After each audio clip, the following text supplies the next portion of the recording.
इस कार्यक्रम को जॉय स्माइल मिनिस्ट्रीज के मित्रों और भागीदारों द्वारा संभव बनाया गया है। परमेश्वर आपको जवाब देने की कोशिश कर रहा है, जो आपको मुसीबत से बाहर रखेगा, और वो अपना मन बदलने वाला नहीं है। उसे इस आशा में अनदेखा करना कि अगली बार वो आसान जवाब दे, ये अच्छा नहीं होगा, क्योंकि वो नहीं करेगा।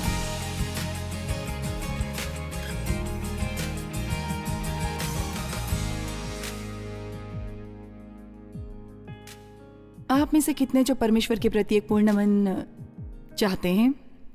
और पिछली रात हमें पता चला कि यदि आप सब मिलाकर एक करते हैं, परमेश्वर किसे एक आदर्श दिल मानता है, और वो कोई है जो उसे अपने पूरे दिल, आत्मा, मन और ताकत से उसे प्रेम करता है। मेरा मतलब है सच में पूरी तरह से परमेश्वर से प्रेम करता है, न कि आंशिक रूप से, लेकिन पूरी तरह से उसको समर्पित है। सब कुछ जो आपके पास है, सब कुछ जो आपके पास है, सब परमेश्वर का है। आप ये जानते हैं, और इसलिए ये उसके अधिकार में है। और यीशु ने कहा था, मुझे लगता है ये यूहन्ना के 14वें अध्याय में है, यदि तुम मुझसे प्रेम रखते हो तो मेरी आज्ञाओं को मानोगे। खैर, मुझे लगता है आप इसे दो अलग अलग तरह से सुन सकते हैं। आप इसे ऐसे सुन सकते हैं, यदि तुम मुझसे प्रेम करते हो मेरी आज्ञाओं को मानोगे।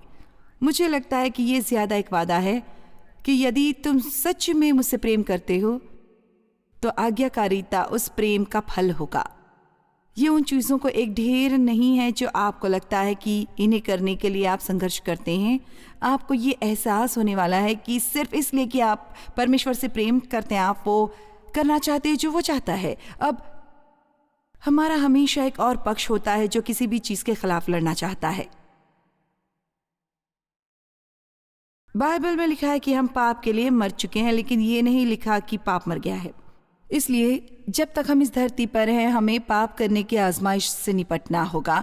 और शरीर कभी कभी पापमय काम करना चाहता है, लेकिन आत्मा पापमय काम करना नहीं चाहती। इसलिए कभी कभी आपको ऐसा लगता है जैसे आप हर एक समय एक युद्ध में हैं, दो अलग अलग दिशाओं में खींचे जा रहे हैं। इसलिए ये बहुत सरल है। यदि आप अपनी आत्मा को परमेश्वर के वचन का भोजन कराते हैं, और ये कई अलग अलग रूपों में आता है, उस समय से जब आपने यहाँ कदम रखा, आप पूरी तरह से वचन में भीग रहे हैं। संगीत वचन से भरा हुआ है। हर कोई उठकर आपसे कुछ भी कहता है, वो वचन से भरा हुआ है। और आज मैं आपसे बीज बोने वाले दृष्टांत के बारे में बात करना चाहती हूँ, जो कि परमेश्वर के वचन में बहुत महत्वपूर्ण है, क्योंकि वास्तव में बाइबल में लिखा है कि ये दृष्टांत मिट्टी के 4 अलग अलग प्रकारों के बारे में है, लेकिन वास्तव में ये 4 अलग अलग प्रकार के दिलों के बारे में बात कर रहा है। दिल की 4 अलग अलग स्थितियां, और वे अलग अलग दिल परमेश्वर का वचन कैसे सुनते या नहीं सुनते। अब यहाँ आज कुछ हजार लोग हैं, और वे कई हजार गुना बढ़ जाएंगे, और यहाँ तक कि लाखों जो दुनिया भर में टीवी पर देखेंगे, और वो भी उसमें से कुछ दूसरों की तुलना में ज़्यादा प्राप्त करेंगे। जो मैं कहती हूँ उसे सुनकर कुछ लोग उस पर काम करेंगे, और वे अपने जीवन में अच्छे बदलाव देखना शुरू करेंगे, लेकिन कुछ वास्तव में इसके साथ कुछ नहीं करेंगे। जो मैं कह रही हूँ उस पर कुछ अपना ध्यान केंद्रित करेंगे। अन्य अपने मन को हर तरफ भटकने देंगे, और वे अपने चेहरे पर मुस्कान लिए हुए बैठे रहेंगे, लेकिन वे वास्तव में नहीं करेंगे। वे कुछ भी समझ नहीं रहे हैं, क्योंकि वे वास्तव में सुन ही नहीं रहे हैं। और इसलिए मुझे लगता है परमेश्वर ने मेरे जीवन में क्या किया है, और मैं जानती हूँ वो क्या कर सकता है और क्या करना चाहता है, और आपके जीवन में कर रहा है।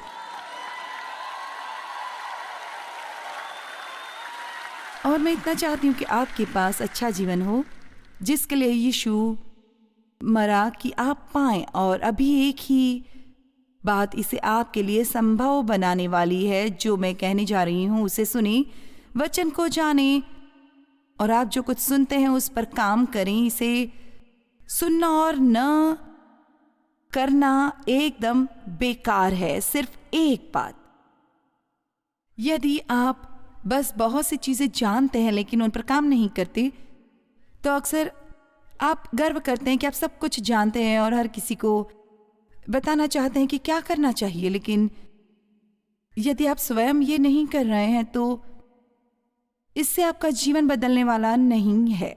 ये केवल सुनना नहीं है, ये केवल अपनी बाइबल में रेखांकित करना नहीं है, ये उसे करना है जो आप सुनते हैं।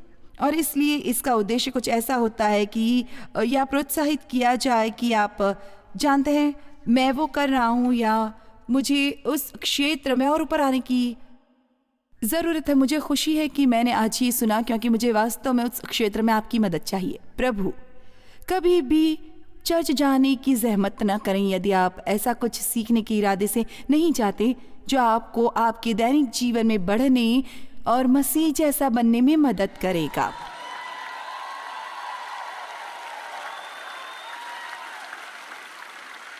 आप जानते हैं कुछ ऐसे हैं या और मैं हर रविवार को चर्च जाता हूँ। खैर, आपके लिए अच्छा है।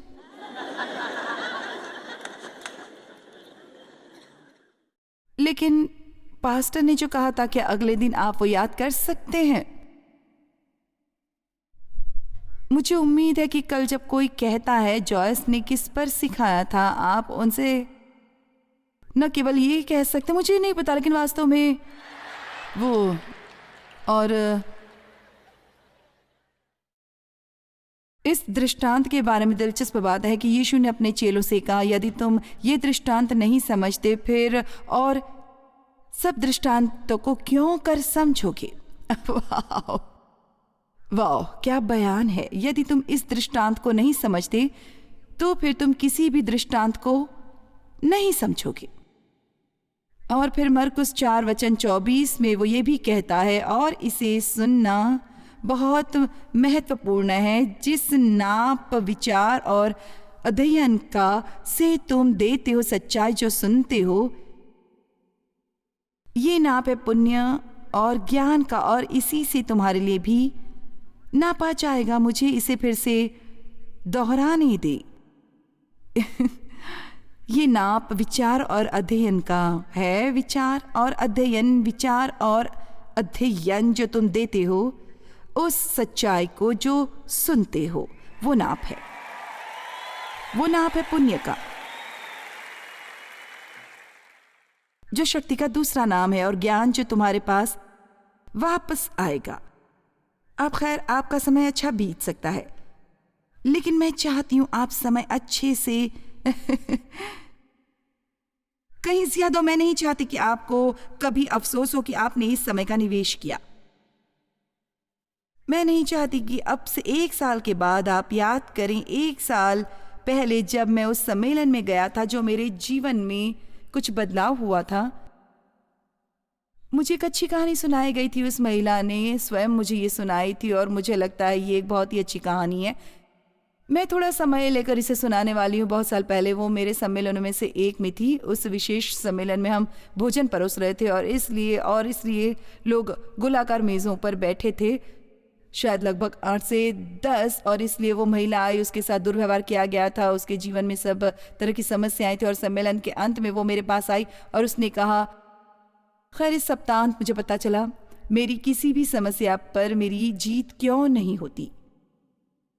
और उसने कहा, जैसा कि मैंने सुना था कि आप सिखाती हैं और फिर सप्ताहांत हम आपस में बात करते हो। उसने कहा, मुझे पता चला कि उनमें से प्रत्येक महिला की एक जैसी समस्या थी और उन सब ने जीत हासिल की और मुक्त की गई, लेकिन मुझे नहीं मिली। और उसने कहा, जैसा कि मैंने उन्हें बात करते सुना, वो उन चीज़ों के बारे में बात कर रही थी जो परमेश्वर ने उनसे करने के लिए कहा था, और वो वे चीज़ें जो परमेश्वर ने उन पर प्रकट की थी, और उन्होंने ये किया और ये भी बदलाव और वो बदलाव हुआ। उसने कहा, क्या आप जानती हैं कि हर वो चीज़ जो परमेश्वर ने उनसे कही, वो उसने मुझसे भी कही थी। इसमें सिर्फ यही फ़र्क है कि उन्होंने किया और मैंने नहीं किया। और हम इस सम्मेलन में एक बड़ी प्रतिबद्धता बनाने के बारे में बात कर रहे हैं, और इसलिए आइए, हमारा एक लक्ष्य है कि हम परमेश्वर की बातों को सुने, उसके प्रति काम करें। आइए भी, परमेश्वर आपको जवाब देने की कोशिश कर रहा है, जो आपको मुसीबत से बाहर रखेगा और वो अपना मन बदलने वाला नहीं है। उसे इस आशा में अनदेखा करना अच्छा नहीं है कि अगली बार वो आसान जवाब के साथ आएगा, क्योंकि वो नहीं आएगा। और मैं जानती हूं कि कोई भी व्यक्ति जो इस कमरे में बैठा है, क्योंकि परमेश्वर व्यक्तियों के समान नहीं है और वचन हर किसी के लिए काम करता है, जो कोई भी हो, कोई भी व्यक्ति जो वचन सीखेगा, मेरा मतलब है उस वचन का अध्ययन करता है और अपने अंदर तक उतार लेता है, जहां ये केवल जानकारी नहीं है बल्कि इल्हाम बन जाता है। और ये जो कहता है उस पर काम करेंगे, सिर्फ एक बार नहीं, बार बार ये देखने के लिए कि ये काम करता है। आपने गलत काम एक बार करके अपने जीवन को झंझट में नहीं डाला था, और क्योंकि आपके एक बार में एक सही काम करने से ये सही नहीं होने वाला, आप इसके लिए प्रतिबद्ध हैं और आप वो करते हैं जो परमेश्वर बार बार कहता है। कोई भी ये नहीं कर सकता है और वापस आकर और मुझे बताएं कि परमेश्वर ने आपके जीवन को नहीं बदला। इसलिए मुझे लगता है कि मैं आज आप पर थोड़ी जिम्मेदारी डाल रही हूँ ये कहने की, आपकी जीत हम में से उन पर नहीं है जो वचन को आप तक लाने के लिए श्रम और अध्ययन करते हैं। ये आप पर है कि आप जो सुनते हैं उस पर आप क्या करते हैं। आमीन। ठीक है, बीज बोने वाले दृष्टांत, मरकुस 4 वचन 1 से 9। वो फिर झील के किनारे उपदेश देने लगा और ऐसी बड़ी झील उसके पास इकट्ठी हो गई कि वो झील में एक पांव पर चढ़कर बैठ गया और सारी भीड़ भूमि पर झील के किनारे खड़ी रही और वो उन्हें दृष्टांतों में बहुत सी बातें सिखाने लगा। अब एक दृष्टांत एक कहानी है जिसका एक मतलब होता है, और अपने उपदेश में उसने कहा, सुनो। मुझे ये अच्छा लगता है कि उसने इससे शुरू किया, सुनो, ये एक विस्मयबोधक चिन्ह है। देखो, एक बोने वाला बीज बोने के लिए निकला और बोते समय कुछ तो मार्ग के किनारे गिरे और पक्षियों ने आकर उसे चुग लिया, और कुछ पथरीली भूमि पर गिरा जहां उसको बहुत मिट्टी न मिली और गहरी मिट्टी न मिलने के कारण जल्द उग आया, और जब सूर्य निकला तो जल गया और जड़ न पकड़ने के कारण सूख गया। और कुछ तो झाड़ियों में गिरा और झाड़ियों ने बढ़कर उसे दबा दिया और वो फल न लाया। परंतु कुछ अच्छी भूमि पर गिरा और वो उगा और उठकर फलवंत हुआ, और कोई 30 गुना और कोई 60 गुना और कोई 100 गुना फल लाया। और उसने कहा, जिसके पास सुनने के लिए कान हो वो सुन ले। ये एक तरह से दिलचस्प है, कुछ छोटे वन लाइनर जिन्हें वो वहाँ जोड़ देता है, जिस पर शायद हम कभी इतना सोचते भी नहीं हैं। जिसके पास सुनने के लिए कान हो वो सुन ले। और इसलिए वास्तव में वो कहने से शुरू करता है, सुनो, और फिर वो कह रहा है, यदि तुम्हारे पास कान है, आज्ञाकारी कान। एक तरफ बाइबल में खतना किए गए कान के बारे में लिखा है। आप जानते हैं, मैं यही बात कह सकती हूँ, और अलग अलग लोग अपने दिल की स्थिति के आधार पर अलग अलग सुन सकते हैं, और कुछ लोग इसे बिल्कुल सुनेंगे ही नहीं। ये कुछ ऐसा है जो उन्हें पसंद नहीं है, इसलिए इससे पहले कि इसे कुछ करने का मौका मिले वे उसे तुरंत फेंक देते हैं। आज हमारी दुनिया में सुपरमार्केट और मशीन संचालित खेती है। हो सकता है कि हम तुरंत इस बीज बोने वाले दृष्टांत से न जुड़ें, क्योंकि यीशु ने उन उदाहरणों का इस्तेमाल किया जो उस संस्कृति से संबंधित थे जिसमें वो रहा था। ये दृष्टांत यीशु के समय के समुदाय से लिया गया है, और उसके सुनने वालों ने तुरंत इस दृश्य को पहचान लिया होगा जो यीशु ने संदेश के साथ जुड़ा था। बहुत बहुत अमीरों को छोड़कर बाकी सब लोग खेती करके जीवन यापन करते थे। मेरी ग्रैंडमदर का एक बाग था, मैं उसके बाग में थोड़ा बहुत रहती थी, इसलिए मैं खेती के बारे में थोड़ा जानती हूँ। यकीनन मैं किसान नहीं हूँ, लेकिन मैं थोड़ा जानती हूँ। आप में से कुछ ने बाग लगाए होंगे, यदि सब्जियाँ नहीं तो फल तो लगाए होंगे। इसलिए हम जानते हैं कि आपको तब तक किसी तरह की फसल नहीं मिलती जब तक कि पहले बीज न लगाया जाए। आमीन। जब तक पृथ्वी रहेगी तब तक बीज का और फसल का समय भी रहेगा। आप जमीन में अपना बीज लगाते हैं, फिर हमेशा समय लगता है और अंत में फसल होती है। खैर, बीज बोने वाला जो बीज बो रहा है वो पवित्र आत्मा है। अब आज वो मेरे मुंह का इस्तेमाल कर रहा है, लेकिन ये पवित्र आत्मा है जो आज के जीवन में परमेश्वर के वचन का बीज बो रहा है। यदि आप वास्तव में इसे सुनते हैं और इसे लेते हैं तो आप वास्तव में किसी चीज को पकड़कर रखते हैं। मुझे लगता है कि आप हर एक बात को जो मैं कहती हूँ शायद याद नहीं रख सकते, लेकिन आज हमने इसे इतना आसान बना दिया है कि लोगों को अपनी बाइबल देखने की ज़रूरत नहीं है, उसके लिए सब कुछ स्क्रीन पर है। और मुझे कभी कभी लगता है हमने लोगों पर बड़ा एहसान नहीं किया है। अब हर चीज़ जीवन में बहुत आसान है कि हमें करने की ज़रूरत नहीं है। आपको देखना चाहिए कि एक संदेश के अध्ययन के लिए मैं क्या क्या करती थी। अब आप बस अपना कंप्यूटर निकालें, मेरा मतलब जैसा आप चाहते हैं उस पर टाइप करें, आपको सब कुछ मिल जाएगा। सारे विषय पर उपदेश मिल सकते हैं। मेरा मतलब है मुझे सोचने की भी ज़रूरत नहीं है। मैं किसी दूसरे का उपदेश डाउनलोड कर सकती हूँ और यहाँ खड़ी होकर बोल सकती हूँ। लेकिन ये बात जो इसे अच्छा बनाती है वो मेरी मेहनत है जो मैं इसमें लगाती हूँ, और मैं कितनी बार बारंबार इसे दोहराती हूँ। और मैं आपको क्या बताऊँ, जब मैं शुरू करती हूँ तो मैं आश्वस्त हूँ, लेकिन जब तक मैं यहाँ ऊपर आती हूँ, मेरा मतलब है ये कोई उम्मीद नहीं है मेरे लिए। तो मैं जानती हूँ कि मुझे इतना विश्वास है कि मैं इसे अच्छे तरीके से पेश कर सकती हूँ कि मैं आपको इस पर विश्वास करवा सकूँ। लेकिन ये काम और प्रयास के बिना नहीं होता। मैंने एक पुस्तक में एक वक्तव्य पढ़ा जो मुझे वास्तव में बहुत अच्छा लगा। कोई भी परमेश्वर के इतना करीब हो सकता है जितना वो चाहते हैं, लेकिन ये सिर्फ इस पर निर्भर करता है कि वो इसमें कितना समय लगाना चाहते हैं। परमेश्वर केवल मुट्ठी भर खास लोगों को नहीं चुनता है, जैसा आज आप जानते हैं यहाँ, जो वास्तव में उसके बहुत करीब हैं, और बाकी सबको यह अवसर नहीं मिलता है। हम सबके पास जीवन में विकल्प होते हैं, और इसलिए इस दृष्टांत में एक बारे में कुछ नहीं कहा गया है कि खैर कुछ लोगों के लिए ये अच्छा था, दूसरों के लिए नहीं, क्योंकि कुछ लोगों को जो बीज मिले उनकी गुणवत्ता दूसरों से बेहतर थी। आज मैं जो बीज डाल रही हूँ वो सही है, ये एक स्वस्थ बीज है, ये एक बहुत अच्छा बीज है। ये इसलिए इस बीज में कुछ भी खराब नहीं है। आप इससे कुछ नहीं पाते तो ये बीज की वजह से नहीं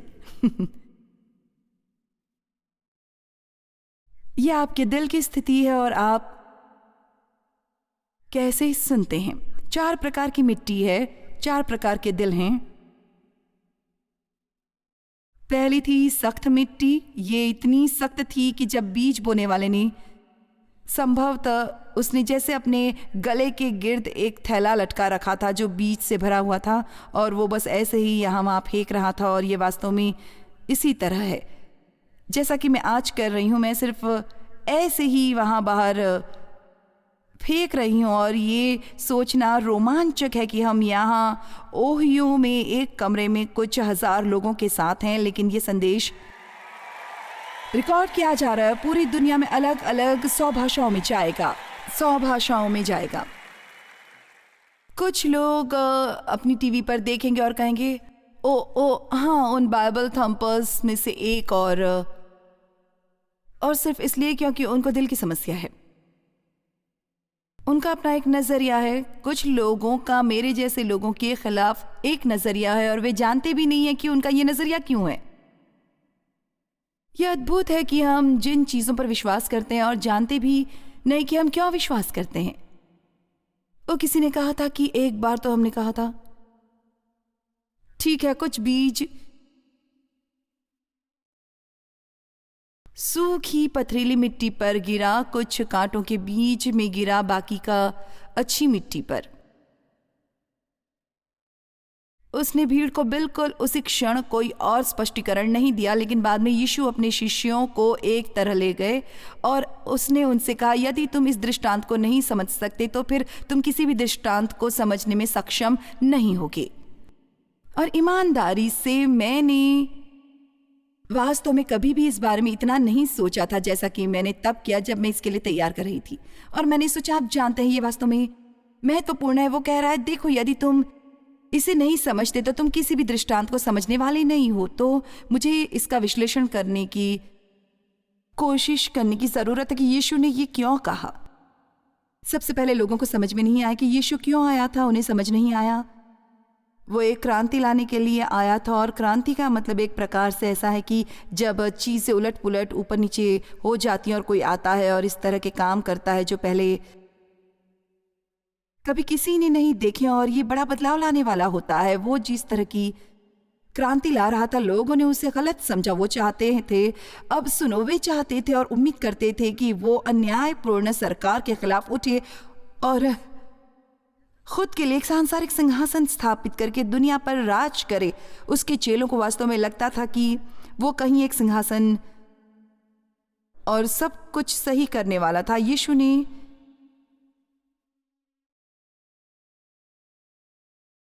अपने उद्देश्य की शुरुआत में घोषित कर दिया था, मेरा मतलब अलग तरह से राज्य का काम शुरू कर दिया था। और ये राज्य जहां हम रहते हैं, दुनिया के बीच में हम रहते हैं, जो एक तरह का राज्य है। हम जो यीशु मसीह में विश्वासी हैं, हम अन्य ही राज्य में रहते हैं, जो एक प्रकार का जैसे गुप्त राज्य, जिसे कोई नहीं समझ सकता जब तक कि वे विश्वासी हों। हम समझते हैं लेकिन दुनिया इसे नहीं समझती। मैंने हाल ही में इन संदेशों की एक पूरी श्रृंखला की है और पहले 1 या 2 सम्मेलन किए हैं। हम गुप्त राज्य के बारे में आमीन, जिसमें हम रहते हैं। और मैं इसे उल्टा पुल्टा राज्य कहना पसंद करती हूँ क्योंकि ये दुनिया से बिल्कुल विपरीत है। यदि आप ज्यादा चाहते हैं तो आपके पास जो है उसमें से कुछ देना होगा। यदि आप पहला होना चाहते हैं तो आपको अंतिम होने के लिए राजी होना पड़ेगा। यदि कोई आपका फायदा उठाता है और आपके साथ अन्यायपूर्वक व्यवहार करता है, आपको उसे नफरत करने में अपना जीवन बर्बाद नहीं करना चाहिए। आप उन्हें क्षमा कर सकते हैं, उन्हें माफ कर सकते हैं और अपनी ये भी आपके लिए इससे थोड़ा और उत्साहित होगा। क्या आप जानते हैं कि लोग जो सहज नहीं हैं, उनके पास नफरत करने और बदला लेने और कड़वाहट से भरे रहने के अलावा कोई विकल्प नहीं है, और ये कि उन्हें बस उसे खा डालने और उनका जीवन बर्बाद करने दो। लेकिन हमारे पास एक विकल्प है। परमेश्वर हमें सक्षम बनाता है। वो वास्तव में हमें उस व्यक्ति पर करुणा करने में सक्षम बनाता है जिसे हम बुरा बर्ताव करना चाहते हैं। और जैसे यीशु ने किया, हम कह सकते हैं, पिता इन्हें क्षमा कर।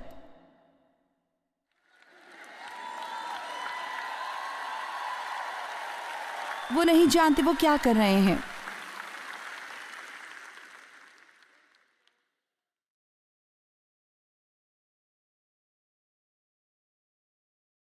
वो चाहता था कि वो उस राज्य में कल्पना करने योग्य सबसे अच्छा जीवन जिए।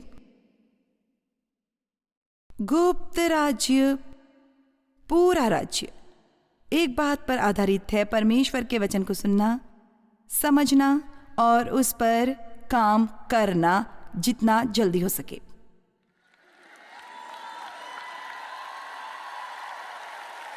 मैं ये भी नहीं जानती कि किसी को कैसे बताऊं जो पहले से ये नहीं जानता कि इस पुस्तक के शब्द वचन कितने शक्तिशाली है।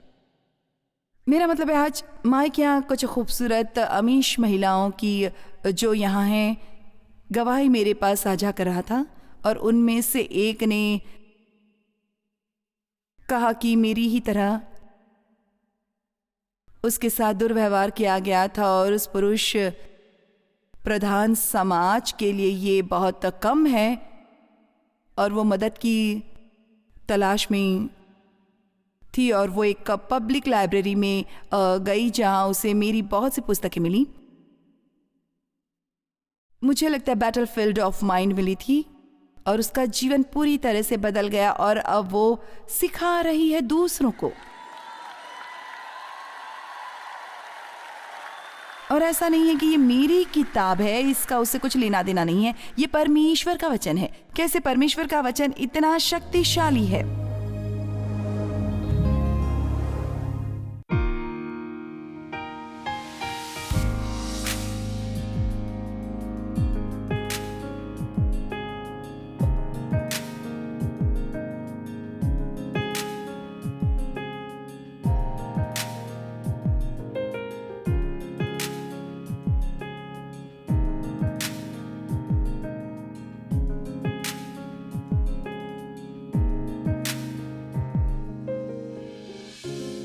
इस कार्यक्रम को जॉयस मायर मिनिस्ट्रीज के मित्रों और भागीदारों द्वारा संभव बनाया गया है।